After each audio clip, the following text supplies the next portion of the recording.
Bir yil mobaynida musofirchilikni ko'rib, mashaqqat va sinovlarda to'plangan elimizning zabardast o'g'lonlari uyga yorug' yuz bilan qaytish arafasida Taxiatosh tumanidagi harbiy qismda ularni kuzatuv tadbiri bo'lib o'tdi. Tadbirda so'zga chiqqanlar askarlarga ezgu tilaklarini bildirdilar. Samimiy suhbat tarzida o'tgan uchrashuvda qo'mondon bir yil muddat ichida ma'nan va jismonan ulg'aygan yoshlarga kelajagi uchun kerak bo'ladigan pandu nasihatlarni berib, vatan himoyachisi bo'lish kabi mas'uliyatli vazifa hammaga ham nasib etavermasligini ta'kidladi.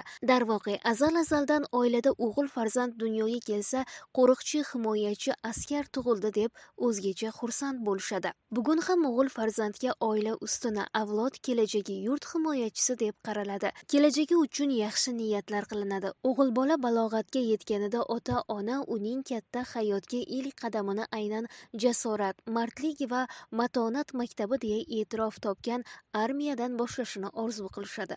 Mana bir yil ham o'tib ketdi. O'tgan yili muddatli harbiy xizmatga chaqirilgan o'spirinlar bugun ota-onalari diydoriga er-yigit bo'lib uyga yorug' yuz bilan qaytishmoqda. Bir yil katta muddat bo'lmasa-da, qisqa fursat yigitlarni ancha tobladi, mustaqil bo'lishga undadi.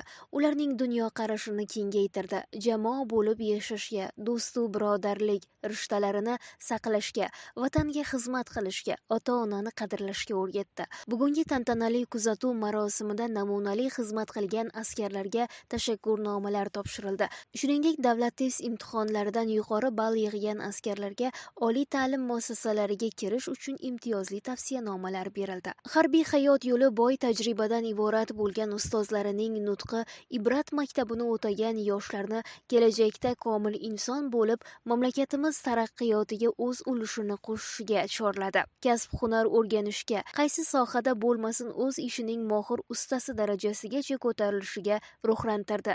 Yurtimiz obodligi, kelajagi uchun mas'uliyat bilan yondashishga, buguni va ertasi uchun jonkuyar, fidoyi bo'lishga undadi. Xalq va davlat manfaatlari yo'lida g'ayrat qilishga, o'qib izlanishlariga, taraqqiyotimizga hissa qo'shishlariga, yuksak marralarni zabt etishlariga ishonch bildirdilar.